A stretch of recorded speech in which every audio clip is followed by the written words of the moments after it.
This evening, it's the turn of the US who meet Australia. It could be a dangerous assignment at the CenturyLink Stadium.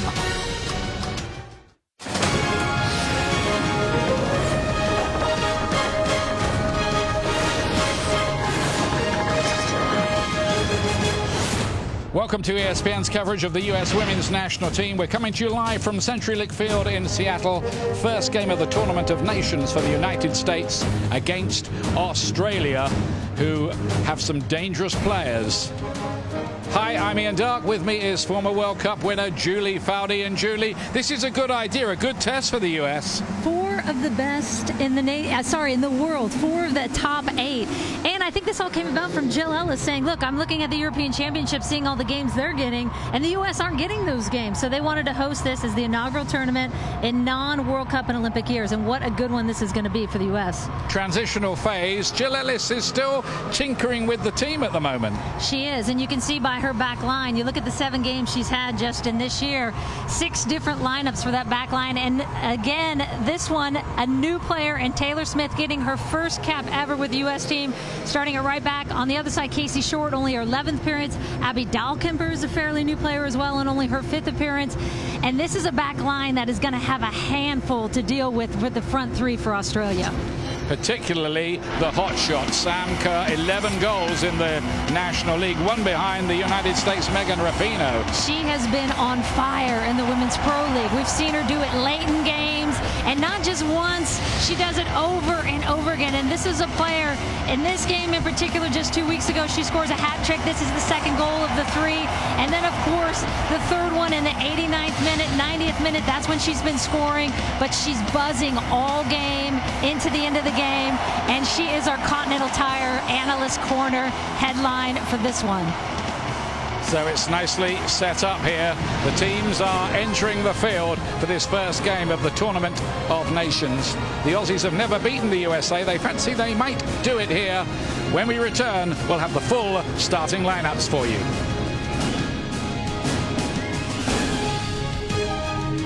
Shall we begin? Vanity Fair proclaims, witness the birth of a new and original hero. She's brilliant, fearless, and completely unpredictable. I chose this life, and someday it's going to get me killed. But not today. Atomic Blonde. Rated R. You've earned your 100,000th point.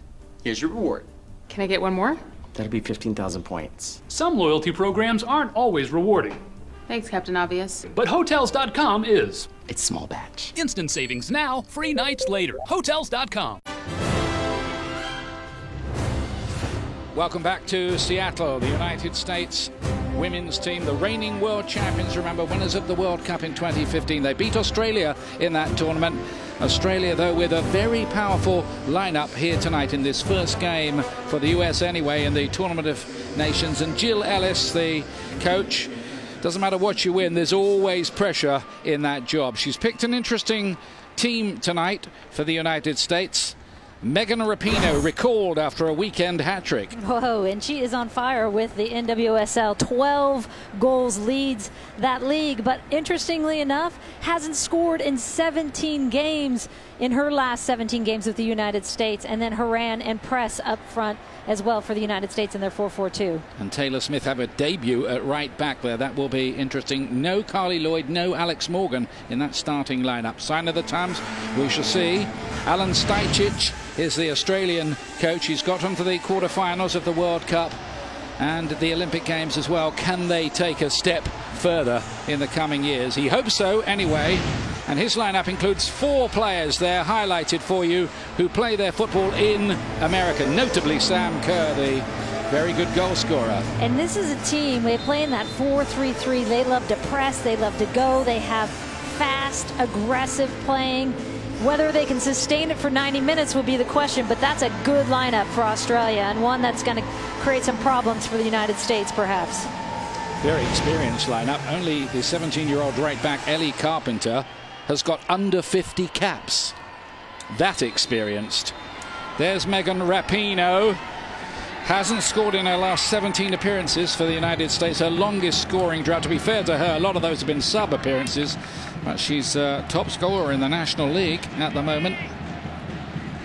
Ali Long there, you got a shot of the United States attacking the goal to your right here at CenturyLink.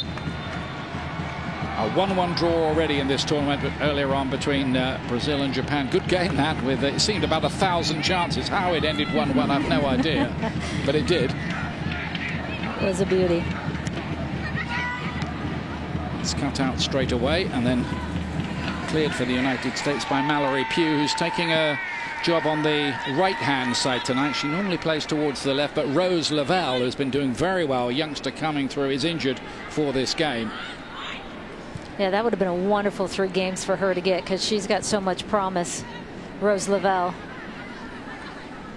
Nursing that hamstring a little bit, a few weeks away from getting back.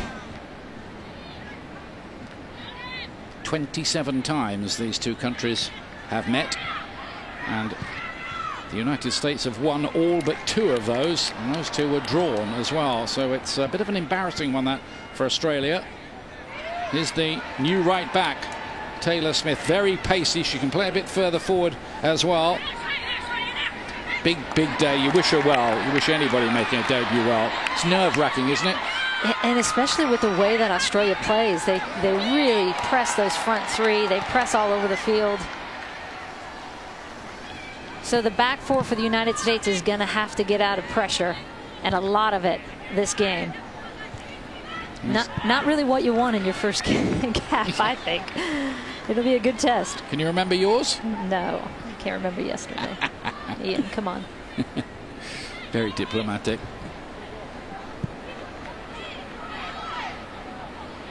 Two countries met at the World Cup. It was the last time they did meet. The US won 3-1, but Australia had their chances early on. Megan Rapinoe scored twice in that match.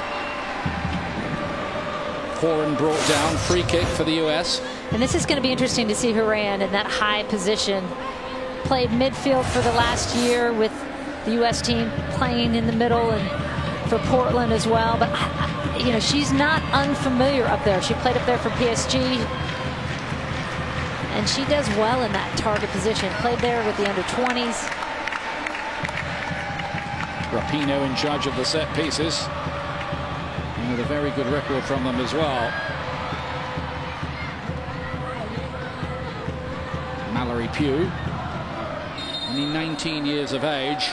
Is she the Christian Pulisic of the women's team? She's a big star in the making, possibly, anyway. Yeah, I think she has all the elements. She can beat people on the dribble. She can finish. She can get around the corner, play make. And she does it, you know, when she came onto the national team the last couple of years, she's done it with such grace. There wasn't really that much of a transition period for such a young player. Horan with some good control there. She's kind of got the Carly Lloyd job tonight. Carly Lloyd, who's turned 35 now, will be 37 by the time of the World Cup. Fair to say that they're trying to prepare for a time when she won't be around in the national team. The women's reigning World Player of the Year, Carly Lloyd, of course. She is on the bench tonight. She'll be raging against the light a little bit, I'm sure. Touched by Sam Mewis was important. Here comes Rapinoe. Picks a very good ball indeed here for Lindsay Horan. Now Mewis. Got that job in central midfield with Ali Long tonight, Mewis. Only Becky Sauerbrunn, the captain, who's on the ball now, has played more minutes in 2017 than Mewis for the US. Already 5 minutes in, Taylor Smith taking a very aggressive starting position, the right back, number 16 for the United States, getting very high, which is what Jill Ellis has said she wants to see. She wanted Mallory Pugh in that right midfield winger position to cut in offensively, because as you mentioned, Ian, Taylor did play in a forward position in college. She's used to attacking, loves to get forward. And that's what they want to see out of her in that outside back position. Yep, she's 23. She plays for North Carolina Courage, who are currently second in the league. And the message really from the coach to anybody making their debut is just go out there and try to do what got you here. Easier said than done, I of was course. just going to say that. Stop stealing my words. Here's Becky Sauerbrunn, who would certainly be in the argument for best defender in the world. Back by Dahl Kemper. Less experience behind her now then. Here's Mallory Pugh on an exciting run forward. Up to Christian Press, who turns. Pugh latches onto it again. The idea was good. Didn't quite work out. And Van Egmond nipped it away for Australia. And that's the beauty of what Pugh can do. She can turn players, get forward. You love to see that mentality in a young player. I don't think we have enough players in this country that have that mentality. Face up, take on. Dahl Kemper's long ball to Rapinoe, who got there and made something of it as well. And that's clever too. Bourdain, crowd appreciating that. A lot of them out in shirt sleeves on a nice summer's evening here in Seattle. Australians looking a little stretched at the back early on. Bit of a psychological barrier maybe for them to overcome against this particular opposition. Long's ball. Bourdain on the ball again. She's much involved, as is Rapinoe. So experienced and so much a part of United States women's soccer history in recent years. And this is the partnership of Horan and Press up top is something that Jill Ellis will be looking at, because you mentioned Horan taking the place of Carly Lloyd. They were trying to find the Carly Lloyd partnership up front, didn't quite find it, and this is a new one as well, because Press has played in the midfield as well. Asked her yesterday what she prefers, and she said, you know, for Chicago, I start high and I end up coming back into the midfield. I'm going to stay high and just try and get in behind with the national team. They don't need my help in the midfield. And this, you know, you want Kristen Press in front of goal, because if she gets in front of goal, she's going to finish it. This one is aimed towards her, but frankly, not very near her. It's away by Kennedy. Picked up by Sam Kerr. Here she is. Plays for Sky Blue, and has twice been voted the Player of the Week in the National Women's Soccer League this season. Watch her late on. That's how the United States have got on over the years against the three teams in this tournament. You can see they've only lost 4 of 95 matches. That's the history of it. We'll see what the present tense brings. Exactly. I was going to say, as we all know, these countries are catching up. You have the top 4 out of the top 8 in the world right here in this next week. What a test. Not a good clearance that time. Fade forward by Van Egmond. Kerr looking to make progress, and it's away in the end by Taylor Smith, who started okay. Nerves might be just beginning to settle a little for her. She comes from Fort Worth in Texas. Is Gorry towards Devana. Now Rapinoe. Press has made a run to her outside. That's a lovely ball by Megan Rapinoe, but Horan is just offside. But she's picking passes, Megan Rapinoe, and looks super confident on the ball early on here. And that's the thing, given the last year and a half that Rapinoe has had. Here's another look at it. Horan on the bottom of your screen, just a hair offside there. But Rapinoe playing with such confidence, and so good to see her finally healthy and 100% and game fit off that knee injury, which has been plaguing her for the last year.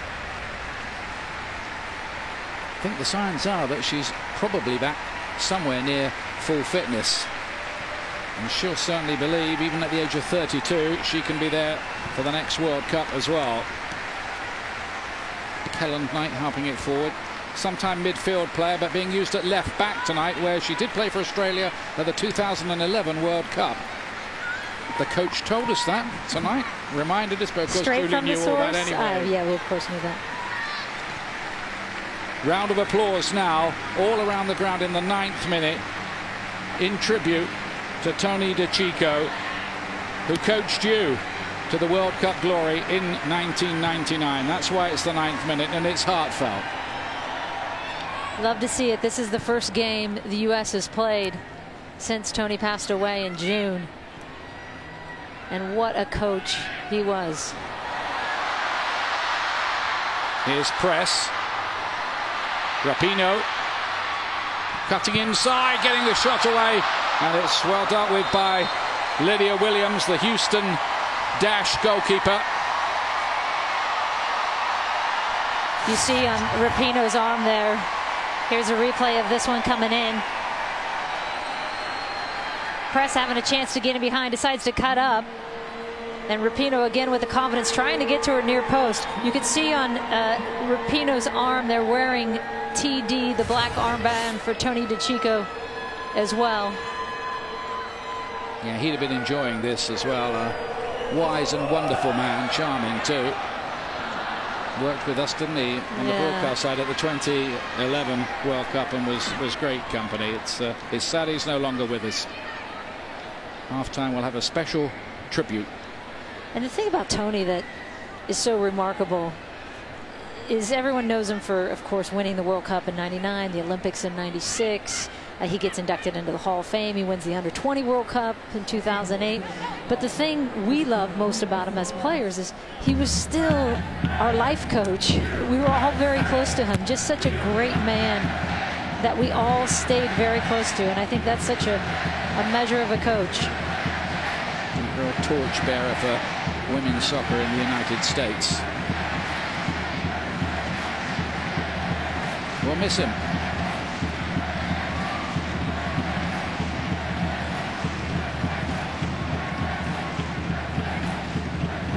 Enthusiastic crowd here getting behind the women's team. The United States, remember, 3 times World Cup winners, 4 times Olympic gold medalists. They remain the team to beat. Christian Press, but a couple of teams have beaten them this year in that She Believes Cup, as it's called, back in the spring. England beat the US 1-0 and France won 3-0. That left 1 or 2 little question marks hanging, didn't it, Julie? And you know, when you look back over the 7 games they've played this year, right? They got 12 goals in those 7 games. They've lost 2, but really when you take away the Russia games, 2 of their wins, they've only got 3 goals in the remaining 5 games. So have played to, you know, 1-0 wins, 1-0 wins against some of the stronger teams, and that has been an issue for the United States this year. Is not a lot of scoring power for them, not a lot of cohesion with that front 7. Trying to find the right answers. You mentioned those 1-0 scorelines. That was the scoreline in both of the recent matches on tour in Scandinavia, away to Sweden and away to Norway as well. Both good wins, but just to reinforce Julie's point, not too many chances, or not enough created. Here's Taylor Smith. She is quick, isn't she? Having none of it, that defence there. Real battle of possession, and Mallory Pugh doing very well indeed. She's only just become a professional, straight from college soccer into the national team. Not many do that. I asked her yesterday how that transition was going, and she said, gosh, it's been such a shock. And I was thinking she was talking about on the field, and she said, I have never lived on my own ever before. It's kind of lonely, Jules. I'm so far away from home. I said, well, what do you do? I hope you have teammates over. She goes, oh, I just FaceTime people when I cook. All my friends, I FaceTime them all the time. Well, that's the side of it, of course, you never think about. Yeah, what a transition that is. Fans only see the players out on the pitch, but they have lives to lead and the same kind of problems everybody else has in life. Dan Ekman playing the holding role in the midfield today. A bit disjointed early on from the Australians. Mewis here. Here's Pugh. with a chance to run at the defence on that left foot, looks for the far post, didn't quite drop for Rapinoe, it does go for a corner. Looks dangerous, Mallory Pugh.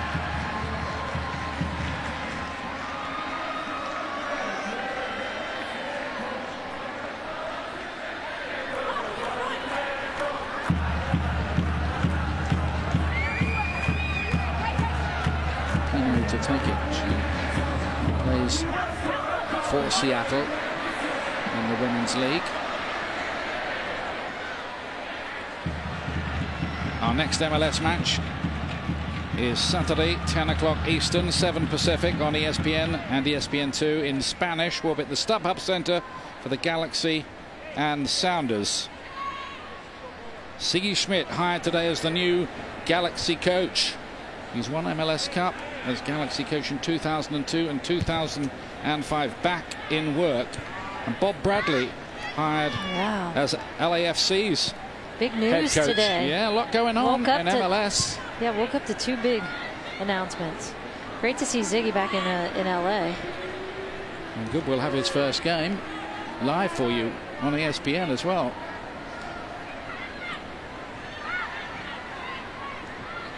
Here's Katrina Gorry, only 4 feet 8 inches tall, the diminutive midfield player. Ellie Carpenter, now Gorry again.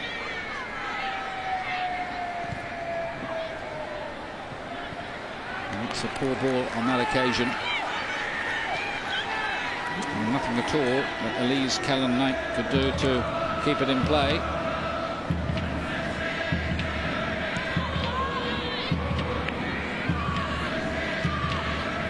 Look a little shell-shocked, the Aussies, in this first 15. I recall the 2015 World Cup first half, and it could have been, if not for some great Hope Solo saves, it could have been 3-4-0 to Australia. Is Kerr being allowed to run at the defence down that side, and in the end the shot is over the top of the bar. It's Tamika Butt with the effort. And a glimpse at Sam Kerr, what she loves to do. She gets in that seam and she just wants to go with defense. Find little seams, take one herself.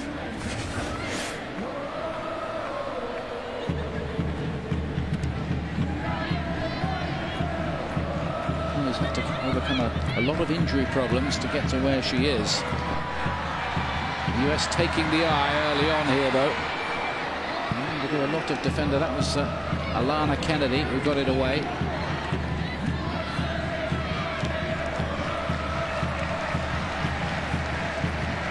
Women's game definitely growing. Global TV for the last World Cup, 764 million. In a lot of countries, more money is being invested. Those teams are improving, and it's going to be difficult, really, for the US to keep up their dominance of the women's game that they've enjoyed for a couple of decades. It will be difficult, but you still look at it, Ian, and you look at how many people, how many girls we have playing in this country. Millions of girls, 50% of kids growing up in the United States are girls playing, and you just don't have those numbers in other countries. And so I would also argue that we should be winning every single world championship and Olympics because of that. But it's great to see that these countries are investing and spending in their women's programs. Of course, that puts a lot of pressure on anybody coming into the US team. The expectation levels are so very, very high. Oh, Kerr could get onto this one, and the goalkeeper Naya did well there. She had to be sharply off her line. Otherwise, Sam Kerr was in to put Australia ahead. And Sam Kerr always looking to pick these. You can see her watching it here. Gets a little jump on it, just needed one more step. Just one or two signs of Australia starting to settle. Katrina Gorry looking to make that run, winning her 53rd cap. The game is definitely growing in Australia. I'm told that it's now the #1 participation sport for girls in Australia, ahead of netball now. And they're going to make a bold bid to stage the 2023 World Cup in Australia. It's got the backing of the Prime Minister, and it's a serious campaign. Ford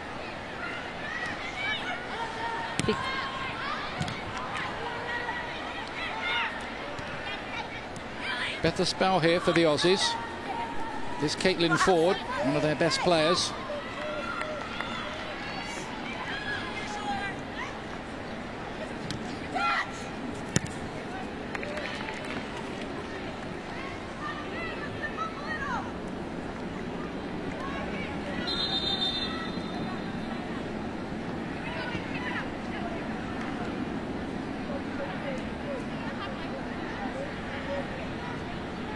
Calland Knight, 81st cap for her. Works as a pharmacy assistant when she's not playing soccer. Ford trying her luck from a long way out, but ball got rather stuck under her feet. The thing about this Australia team as well is they're young still, even though you mentioned earlier, Ian, how much experience they have, but they're still young. You go down the list, 22, 23, 24, most of them between 22 to 25. So they've got a cycle or two with this group. And they've all mentioned they think there's a ton of potential with this group. They've been together a long time as well. There should be a chemistry. That's a good ball, that, from Lewis towards Rapinoe. Fancied the volley. It's good to see her back in the starting lineup. And with this confidence, right? Why not? What a ball in by Mewis here. Looks up, sees her wide open on that far side. It's a bit ambitious, but when you score 12 goals in the NWSL, the one like you did last week, the hat trick, that final goal she scored, why not? Sweet moments in your career when you think everything's going in. I don't think I ever had that. You're doing yourself down. A bit of a heavy touch, that, from Elisa Neo, who's been in good form for Chicago this season. She's got some big boots to fill. Of course, among American goalkeepers, you think of Brianna Scarian and, of course, Hope Solo. And it's Gorry trying her luck. It was a little on the speculative side from her.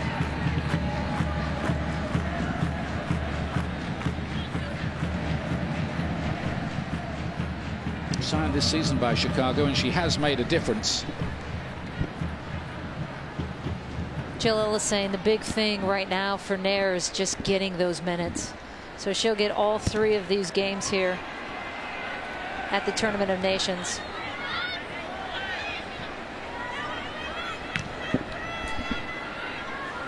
Here's Kellen Knight for the Australians.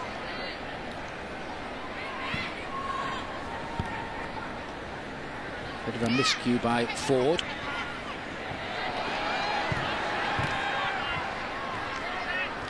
Had to go through several time zones, of course. A lot of travelling. The Australians coming here earlier in the week. It takes a little bit of getting over, as I can testify. You can be sleepless in Seattle.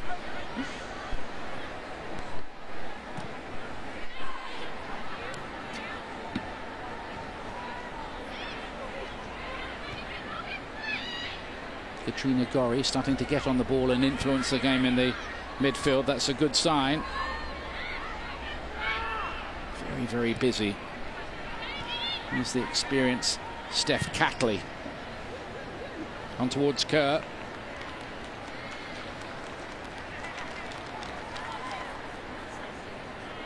No goals so far.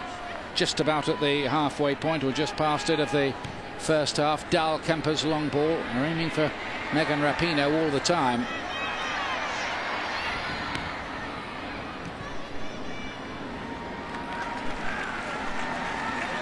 Hope you stay with us for the whole of this tournament. It is a round robin. 3 points for a win, done on a league basis. Just to remind you, Brazil and Japan drew 1-1 earlier on. Getting 2 for the price of 1, the fans tonight. Rapinoe putting that one away, and there was a wonderful chance for Horan. She couldn't quite just get her feet worked out to get the shot away.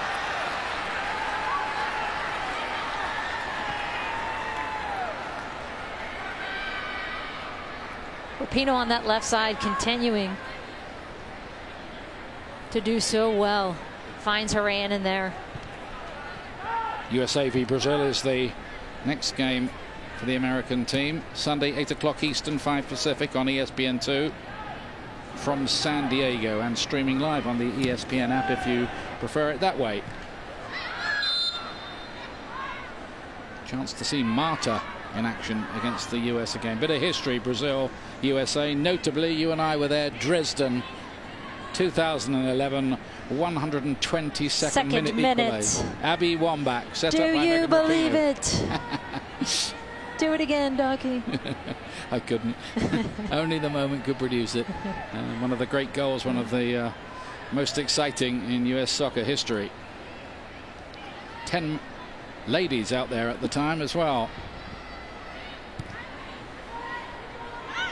Van Egmond. Kennedy had come up from the back.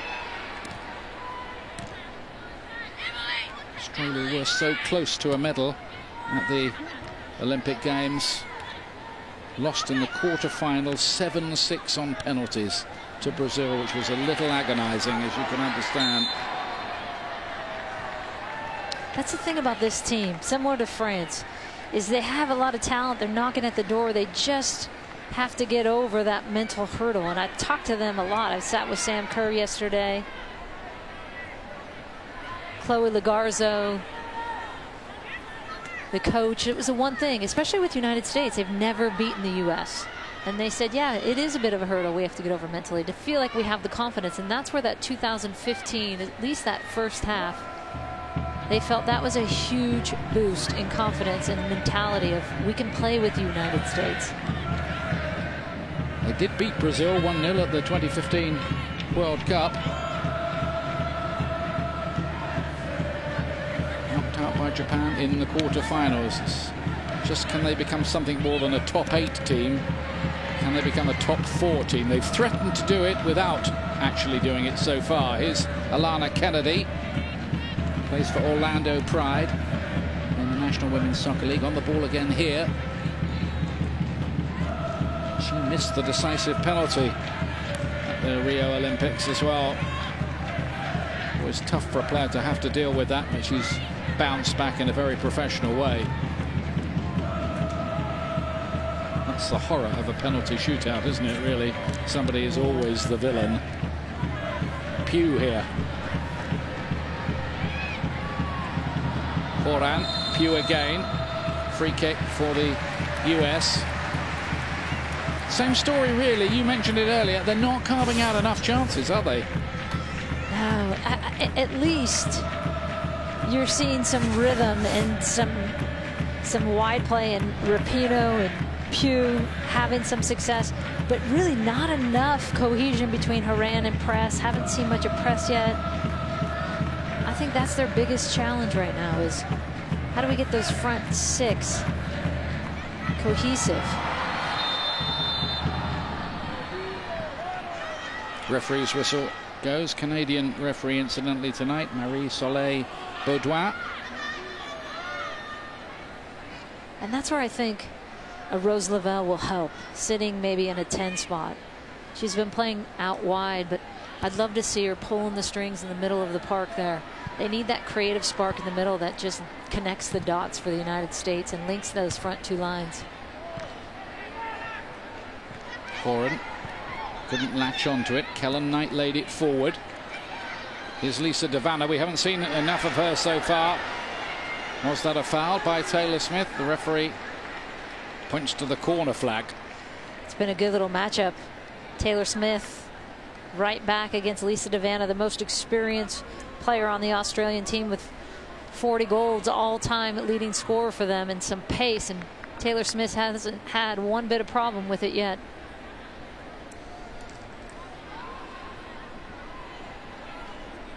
Van Egmond next to go short. Kelland Knight. Now Katrina Gorry. Sabran got in the way, leading from the front as usual. Well, nearly caused a problem with Tamika Butt. Not quite able to get on the end of that. And here's the challenge for the United States when they can't pull away, as we've seen in these games. It's just one little slip, and that Australian team, without having much of the ball yet, is in control. I mean, going back to the scoring argument, it's a statement of the obvious, really, but it's very, very hard to replace a goal scorer as great as Abby Wambach was. Yeah, but look what you have available to you. I agree with that, but you have Alex Morgan, you have Carly Lloyd, who's been scoring, not in 2017, but has been. Crystal Dunn. You know, 3 players right now sitting on that bench. Back in by Kellen Knight again here for Australia. We're beginning bit by bit to claw their way into this argument, you sense. Long back to Sauerbrunn, who's winning a 127th cap for the US tonight. Foran, who looks very comfortable on the ball, loves to drop deep though. Almost making it a 5-man midfield, or 5-woman midfield, I should say.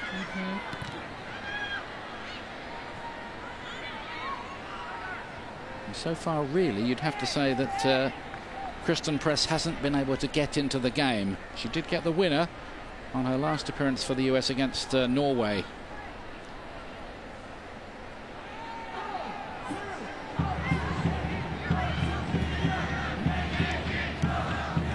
Helen Knight laying it inside. Here's Pugh.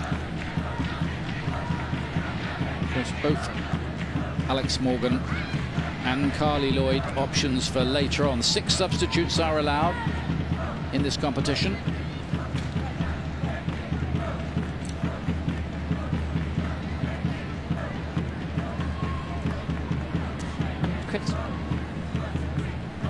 At the moment, they can only sit and watch and wonder when they'll be needed. Only needs 3 goals, Carly Lloyd, to get to 100 for the US. 61 of the 97 she's got already have come since she was 30. Kennedy getting it away. Press just on the sidelines talking to the coaching staff. I think a lot about her positioning, because Horan, as you mentioned, Ian, coming back so much into the midfield, and really what they want out of Press is someone that's going to stretch the defense and get it behind, stay higher.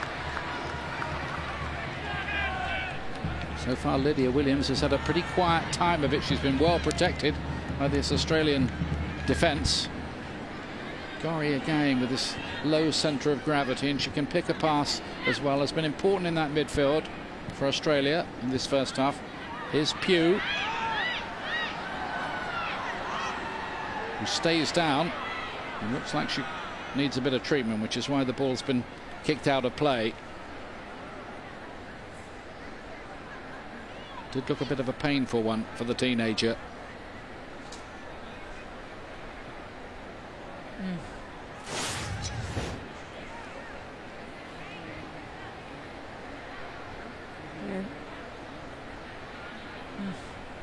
See her immediately grabbing right knee.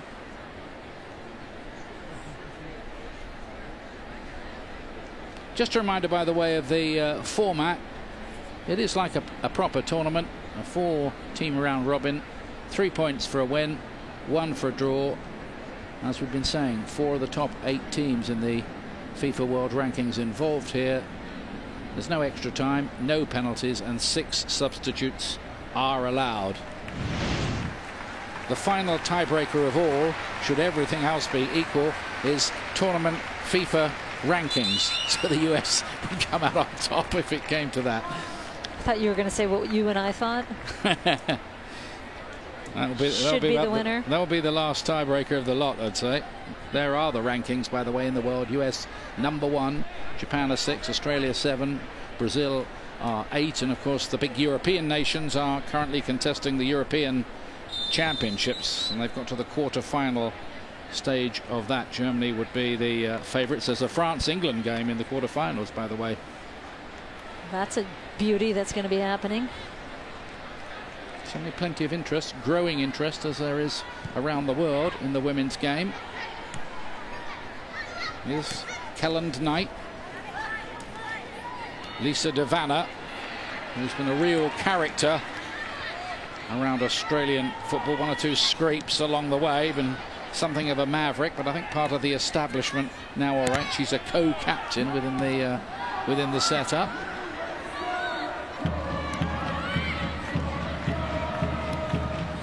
Gorry towards Tamika Butt. It's come out here to Caitlin Ford. Gorry again.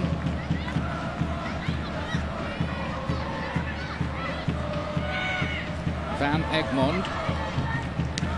Kellen Knight with the cross towards the back post. It wasn't a bad cross. Nobody really went for it. Australia getting a little confidence, and good news, you see Mallory Pugh running back on.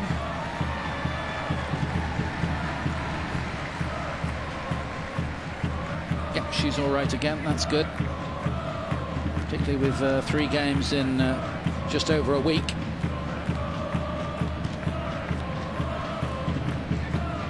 Jill Ellis is right. It's important, I think, that the US play against the best teams in the world in these non-global tournament years. There's nothing really to be learned from 8-0 wins over the minnows of world soccer. And especially when you need to look at some of these younger players or newer players like a Taylor Smith. You need to see how Abby Dahlkemper is going to do with the pressure of the front 3 of Australia. It's the only way you can test them.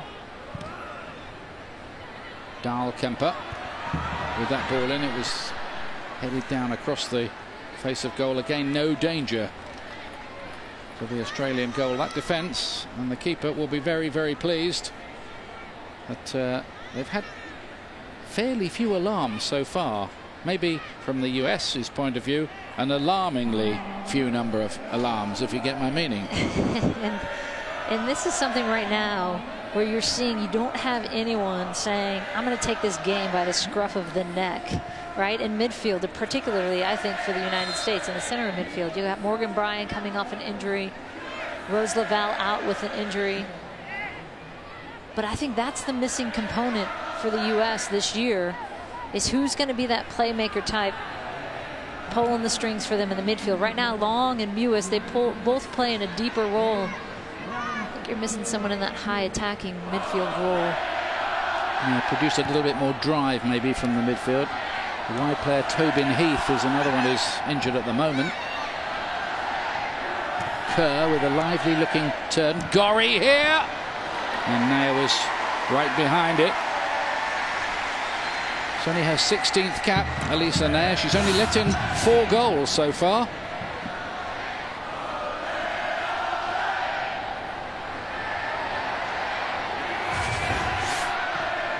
She'll be looking to add about another 100 to that 15, I would say, over the next few years. Things go well. She's found its way down to Kelland Knight. Can she find the right ball in? Ford let it run his butt with a chance, but the flag goes up. The flag goes up. End of the attack. But Australia, I think, carrying more and more conviction as the game goes on. Definitely more confidence.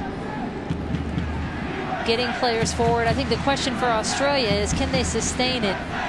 We've seen them come out and play 45, but not a full 90. That's the big challenge for them as they grow as a team with a younger group. He's doing a good job so far. Alan Stajcic, the coach, who's been in charge since 2014. His record is 21 wins, 9 defeats, 9 draws. Australia did manage to qualify for their last Olympic Games at the expense of Japan, who've been one of the leading world powers in recent years. Sabran wanted an extra touch, but her touch was very sound.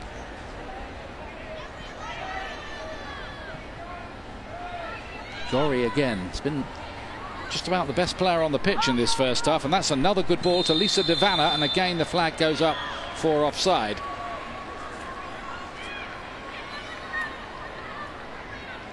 Don't forget, we're featuring the ICC at the moment, presented by Heineken, and one of those games is El Clasico, Real Madrid against Barcelona from Miami, Florida, on Saturday at 7:55 p.m. on ESPN. That's 7:55 p.m. on ESPN Eastern Time on Saturday for Real Madrid against Barcelona. Speaking of Barcelona, Ian Dark, did you see that news about the potential to come into the NWSL with a team? Just watch this attack before we discuss it further. Horn couldn't quite thread it through. Yes, that is exciting. Barcelona could be playing in the National Women's Soccer League next season, based in the Bay Area. Yeah, I talked to Sunil Gulati, president of U.S. Soccer, and Amanda Duffy, who's the acting commissioner. Said it is indeed a possibility. They are hopeful. Of course they are. What a great addition that would be with that global brand. It'd certainly add something, wouldn't it? But it's not there yet. Let's keep our fingers crossed that happens. Horan has a lovely ball through to Kristen Press. Beautifully measured ball from Lindsay Horan. That was, I think, the pass of the first half from her. Press not able to press home the advantage. And that's the look they want to see. Getting in behind that defense, stretching it. What a ball that is. Just a little too much on it that Press can't get to. But there's that partnership. Horan playmaking to get Press into that behind the defense, which she can do so well. And Lindsay Horan does look better, the Portland Thorns player, just playing off the striker behind, prompting from deep, just like that. Kerr. Yeah, I thought it had run out of play, and it had. Frustration for Sam Kerr.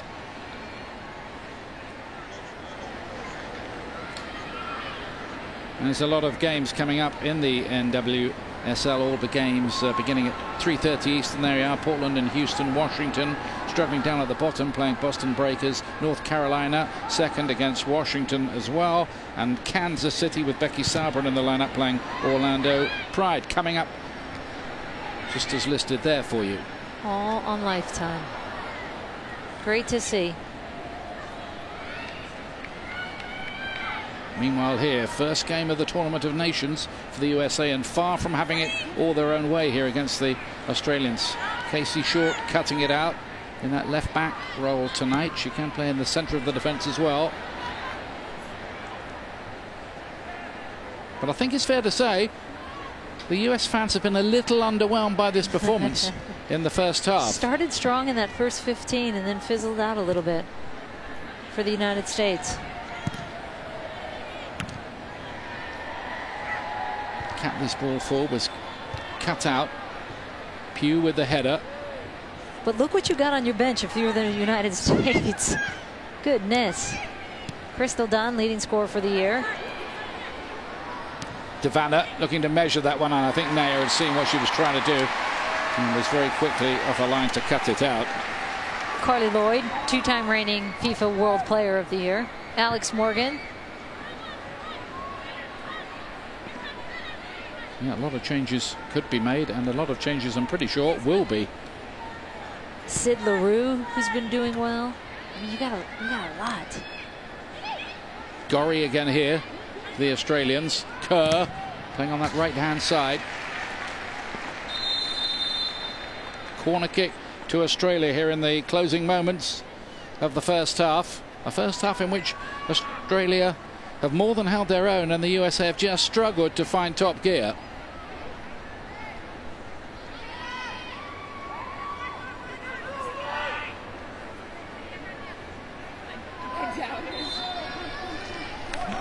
It's good to see Naya organising, confident, walking to that defence in front of her.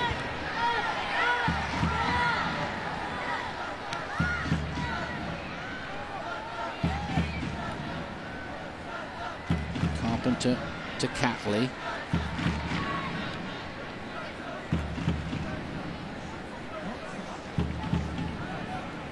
Ford. Ford again, digging out the cross, and Naya again. Her handling excellent. At halftime, we'll be remembering Tony DeChico, the great Tony DeChico, US coach. Highlights of the first game: Brazil against Japan, a couple of good goals, and first half analysis of where the US have been getting it right and wrong in the first half here.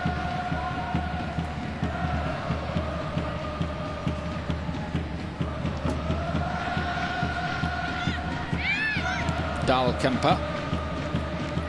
Just recently made the breakthrough into the national team and entrusted with a start here tonight. That's a loose one from Rapinoe, retrieved by Lewis.